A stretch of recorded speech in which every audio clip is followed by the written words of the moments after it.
Alright, hello everyone. We are doing a video RPranks for week 7. Due to me kind of slacking the last couple of weeks, I thought we would mix it up and hopefully this comes out a little bit better, or just not much worse. So let's go ahead and get started. There's no way I couldn't post something today after seeing the activity. We have 3 trades and counting so far today. Jake and Mark were able to make a trade, Ben and Darren, and Kyle and Ben. So players are moving. It's a lot of fun. Like we say, we need to awaken the sleepers, and lately the only sleeper has been the commissioner not doing his RPrank. So let's get into it. All right, so starting, one comment before we get into it. Another reason I'm doing the video is somebody, myself, lost the last 2 years and had to make music videos, as all of you are well aware. I apologize once again for that. And I had to buy a software, and I told myself, okay, to justify paying $30 for a movie maker software, I should probably make a couple videos. So that's the other reason I'm going for it, and that's another reason why you should never, ever lose in this league. All right, so the RPranks. We have, starting at number 1, the guy who has been there pretty much all season, who has no place to move. I made the mistake of moving him down 1 because he's probably too good to be in the 1 spot, the undefeated Darren Lee. Coming in at number 2, right behind him, Jake Wilson.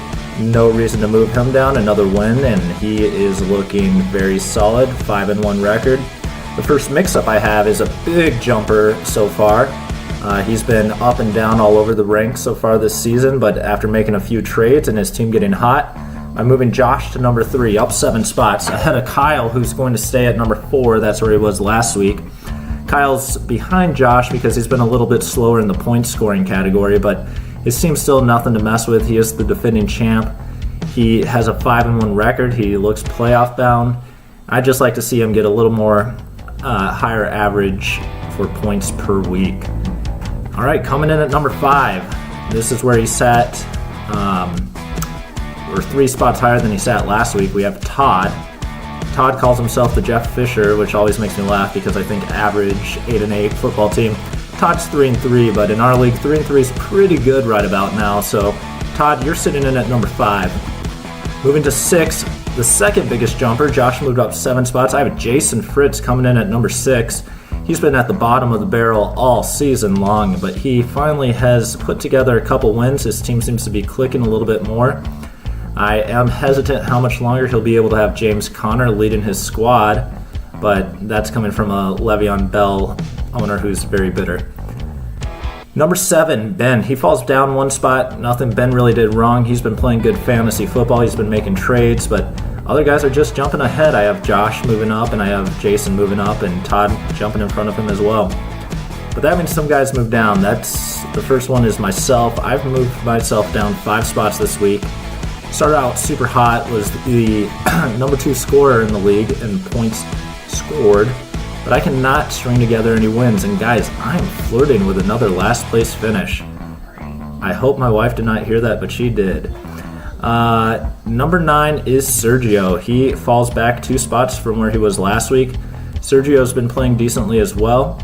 That's just where he falls. We have a competitive league. Number 10, we have Mark. Mark may not like this spot. He drops 5 spots this week, but he has a 2-game losing streak.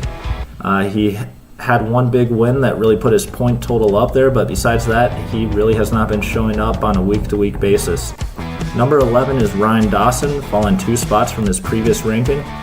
Ryan has an up-and-down team as well, but it's been mainly down this year, and that's why he finds himself at number 11. And lastly, that leaves us with Bill. Bill Long for number 12, falling down 1 spot. Bill is the only team in the league that's averaged less than 100 points a week. Just not sure what's going on. He's been a playoff lock every single year. There's still time to turn it around, and at 2-4, he finds himself only 1 game out of the playoffs, but currently 12th in the RPranks. Okay, moving forward, I just wanted to touch on these trades. I think they're pretty cool.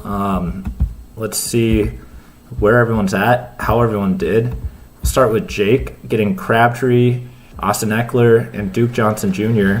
for Freeman, Baldwin, and Callaway. that's just like, hey, it's a Thursday, mid-season, let's make a trade.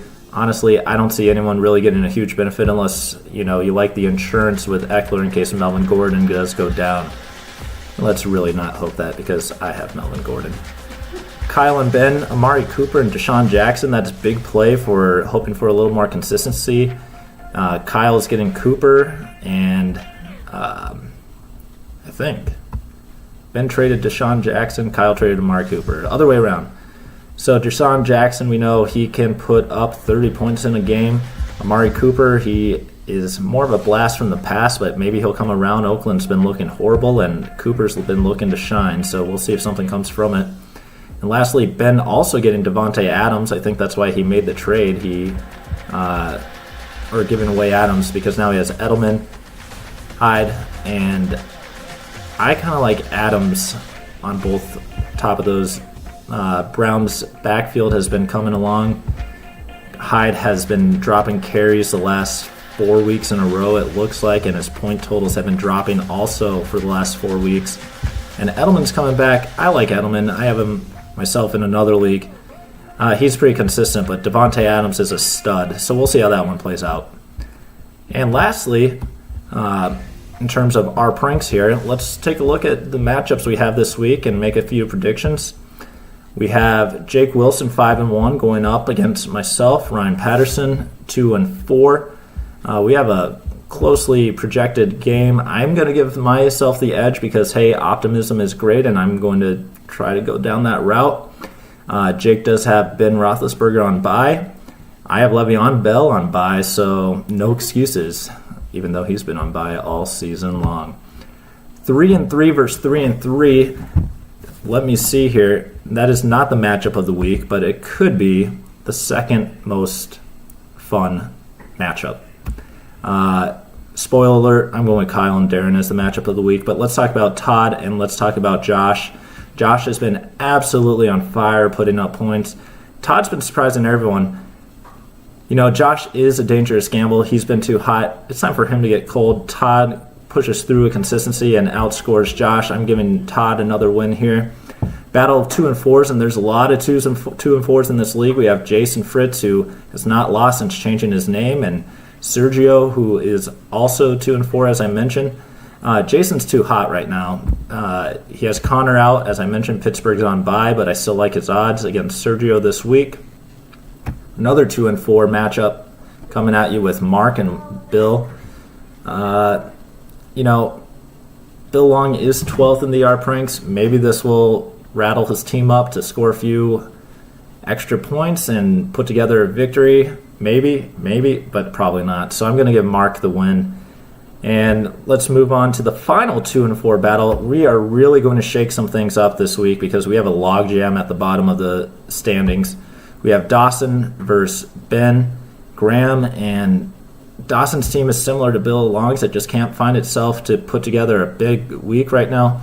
Ben's been playing well, as I pointed out. I think that he is going to come out with another victory, and that leaves us with the matchup of the week. Drum roll, please. Okay, no drum roll, I'm sorry. But we do have Kyle versus Darren. Darren has been hot. Kyle says, I'm the defending champ. I don't really care how hot you've been. Ryan disrespected me in his rankings. Kyle's going to pull out the victory here. Kyle's going 6-1. We're going to have 3 6-1 teams after this week. Just kidding. Jake's going to lose. Kind of wanted to put that in twice. But we will have a tie at the top. It's going to be a lot of fun. I did want to point out, if you have made it this far without getting annoyed by my voice, I haven't been singing, so hopefully you haven't quit the video yet. We do have a league vote for rings, championship rings. It's something pretty exciting. I hope everyone also is looking forward to that. You all voted yes on it. Let's go ahead and put together some ring ideas because we want to know what the champion is going to get. Darren's very excited to know what size ring he needs to get. I mean, whoever wins needs to know what size ring they're going to get. And it should be a lot of fun, guys. So appreciate the participation. It's always a good time. And we will see you next week.